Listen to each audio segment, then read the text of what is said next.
seorang janda muda bernama Dewi mengalami peristiwa supranatural yang mengubah hidupnya selamanya. Malam itu, sesosok genderuwo datang dan meninggalkan benih kegelapan di rahimnya. Bertahun-tahun kemudian, anak yang lahir dari peristiwa itu kembali sebagai sosok misterius yang haus akan sesuatu. Kini, setiap malam, suara ketukan pintu terdengar di rumah para janda. Mereka yang membukanya tak akan pernah sama lagi. Apakah kutukan ini akan terus berulang? Saksikan kisah horor mencekam Anak Malam Kutukan Darah Genderuwo hanya di sini.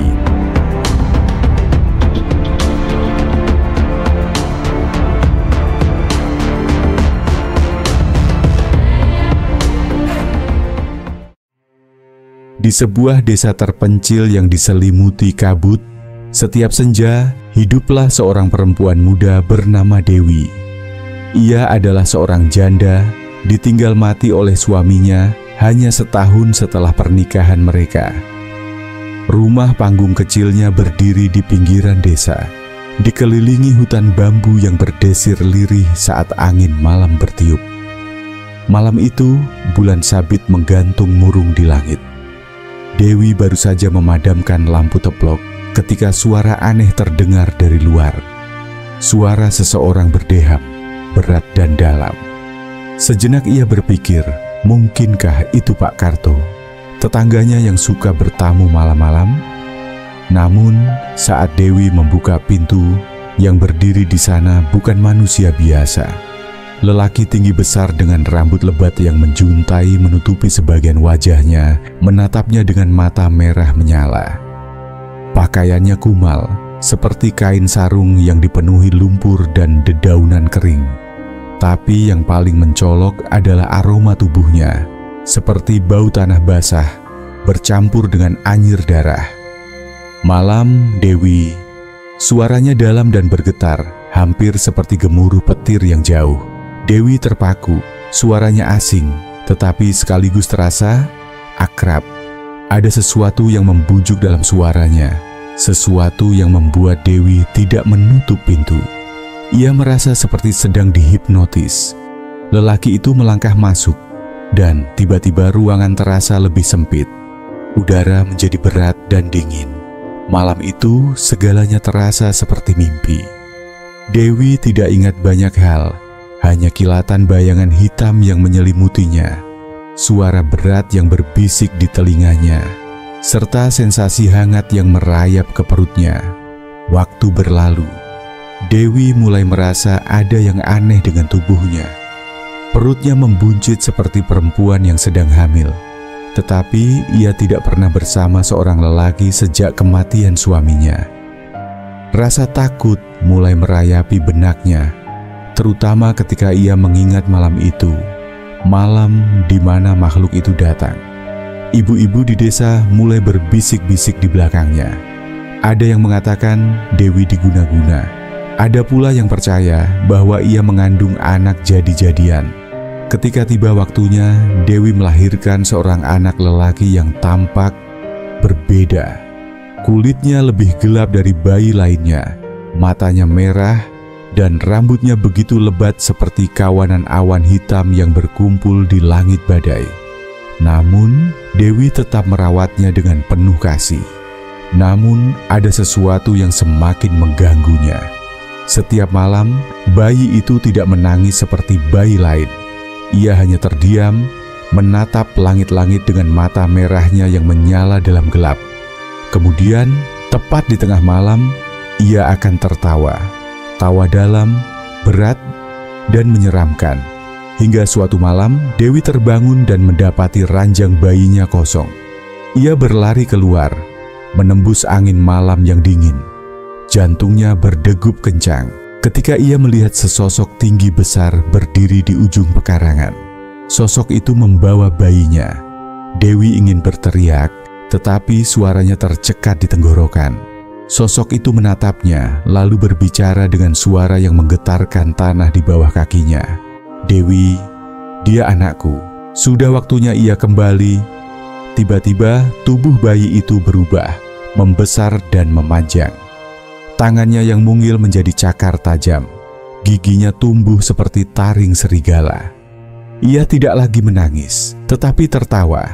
tawa yang mengerikan dan penuh kemenangan. Dewi terjatuh, tubuhnya gemetar hebat. Sosok itu berbalik, membawa bayi yang kini telah menjadi sesuatu yang lain, sesuatu yang bukan lagi manusia. Saat fajar menyingsing, hanya suara burung-burung yang berkicau di kejauhan. Dewi tetap terduduk di tanah, merasakan kehampaan yang menelan dirinya. Bayinya telah diambil kembali oleh asalnya. Sejak malam itu, tak ada yang tahu apa yang terjadi pada Dewi. Sebagian orang mengatakan ia gila, sebagian lagi percaya bahwa ia pergi mencari bayinya.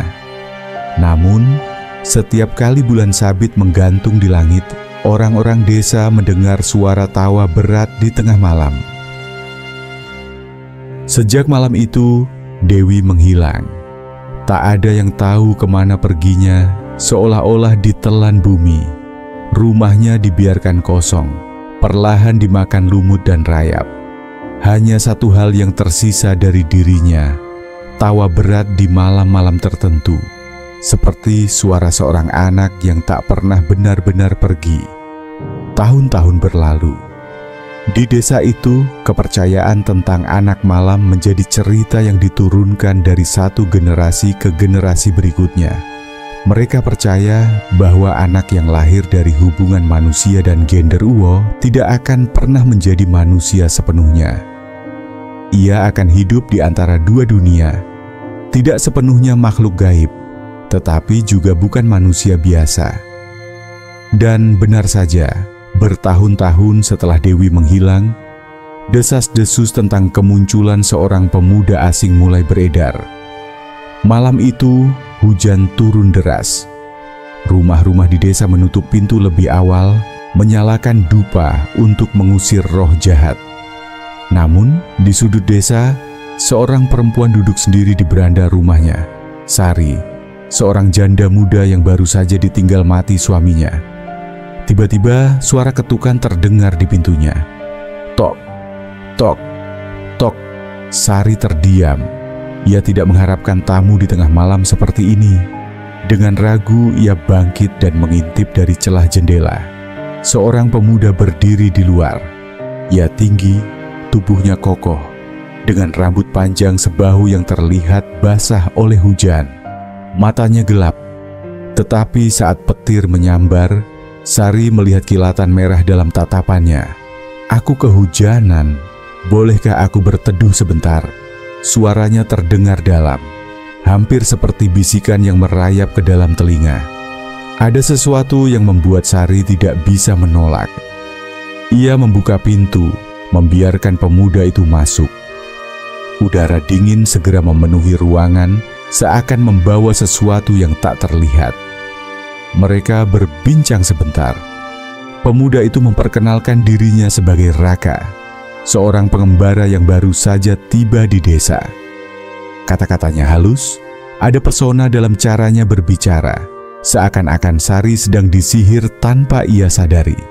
Namun, ketika malam semakin larut, sesuatu yang aneh mulai terjadi. Sari merasa tubuhnya berat, matanya sulit terbuka.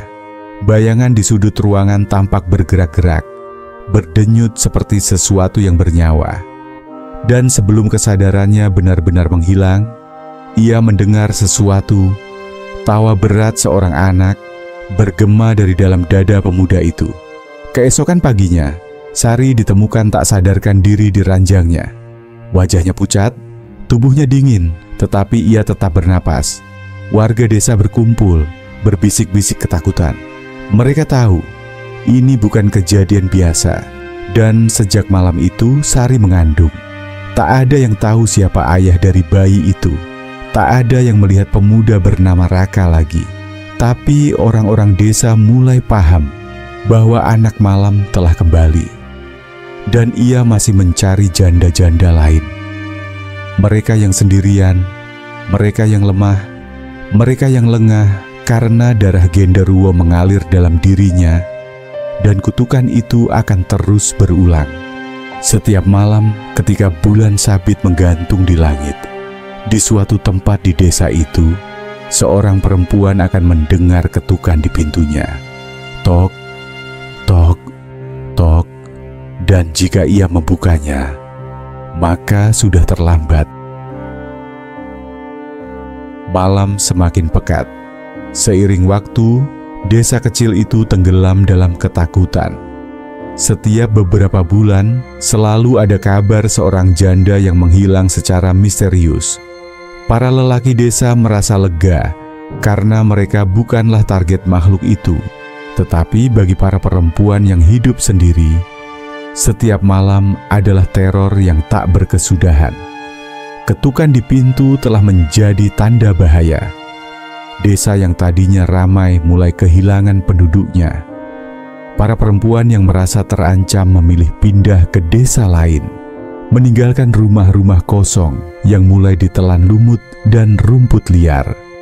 Namun, di tengah keputusasaan itu, seseorang datang, Kyai Wirya, seorang ulama tua yang dikenal memiliki ilmu tinggi dalam menghadapi makhluk gaib.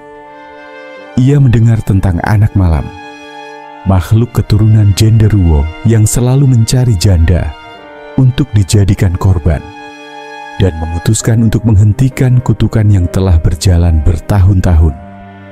Setiap makhluk yang lahir di dunia ini punya takdirnya sendiri, tapi jika ia melanggar kodrat, maka hukuman harus ditegakkan. Kyai Wirya mulai menyusun rencana.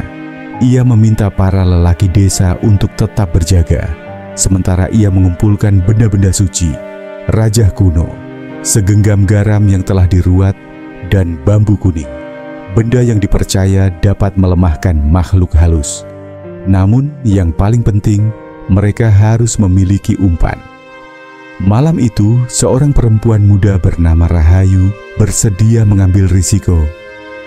Ia bukan janda sungguhan, tetapi ia setuju untuk berpura-pura menjadi janda agar bisa memancing anak malam keluar dari persembunyiannya. Rumah Rahayu dipersiapkan dengan berbagai jimat pelindung. Kyai Wirya dan beberapa lelaki desa bersembunyi di sekitar rumah, siap dengan doa-doa dan mantra penangkal. Tepat tengah malam, angin dingin mulai berhembus. Tok, tok, tok. Suara ketukan yang telah lama ditakuti kini terdengar di pintu rumah Rahayu. Jantungnya berdegup kencang. Ia menarik napas dalam-dalam dan perlahan membuka pintu. Di hadapannya, seorang pemuda tampan berdiri dengan rambut panjang tergerai dan mata yang dalam. Senyumannya manis, tetapi ada sesuatu yang mengerikan dalam sorot matanya. Kilatan merah yang sesekali muncul saat cahaya rembulan mengenainya. "Aku kehujanan, bolehkah aku berteduh sebentar?" Suaranya dalam dan lembut, tetapi mengandung daya pikat yang hampir mustahil untuk ditolak. Rahayu menggigit bibirnya. Ini adalah saat yang mereka tunggu. Ia berpura-pura ragu, lalu mengangguk dan membiarkan pemuda itu masuk. Namun, saat ia menutup pintu, jebakan pun mulai bekerja. Begitu pintu terkunci, Kyai Wirya segera membaca doa-doa suci dengan suara lantang. Para lelaki desa yang bersembunyi di sekitar rumah segera menaburkan garam ruatan dan menancapkan bambu kuning ke dalam tanah. Pemuda itu yang tadi tampak tenang, tiba-tiba terhuyung mundur. Dari tubuhnya mulai keluar asap hitam dan ia mengerang kesakitan. "Apa yang kalian lakukan?" Suaranya tak lagi halus, kini lebih berat, lebih dalam. Bukan suara manusia. Pemuda itu bergetar hebat dan kulitnya mulai berubah. Rambut hitam di tubuhnya tumbuh lebih lebat, matanya semakin merah, dan kukunya berubah menjadi cakar tajam. Dalam hitungan detik, ia telah kembali ke bentuk aslinya. Sesosok makhluk tinggi besar dengan tubuh berbulu dan taring mencuat. Kyai Wirya tidak berhenti berdoa. Tali rajah yang telah disiapkan dilemparkan ke arah makhluk itu, mengikat tubuhnya dengan kekuatan spiritual. Anak malam mengerang dan meronta. Tetapi semakin ia melawan, semakin kuat doa yang dilantunkan. Tanah di bawahnya mulai retak. Asap hitam keluar dari tubuhnya, seolah-olah makhluk itu sedang dibakar dari dalam. "Aku tak bisa mati. Aku adalah darah ayahku. Aku akan kembali." Dengan jeritan panjang yang menggema ke seluruh desa, tubuhnya akhirnya meledak menjadi abu hitam yang berterbangan di udara, tersapu oleh angin malam. Malam itu, desa akhirnya kembali tenang. Para janda yang tersisa bisa tidur tanpa ketakutan. Tak ada lagi ketukan di tengah malam, tak ada lagi suara tawa menyeramkan yang mengusik mimpi mereka. Namun, sebelum pergi meninggalkan desa, Kyai Wirya memberikan satu peringatan. Kutukan mungkin sudah dihancurkan, tetapi jika kita lupa, jika kita lengah, makhluk seperti dia bisa kembali. Maka tetaplah waspada, jangan biarkan kegelapan menyentuh hatimu. Dan sejak hari itu, desa tersebut memiliki satu aturan sakral yang tak pernah dilanggar. Setiap janda yang tinggal sendiri harus selalu menyalakan lampu di depan rumahnya setiap malam, karena mereka percaya, meskipun anak malam telah dihukum, bayangannya bisa saja masih mengintai di dalam gelap, menunggu kesempatan untuk kembali.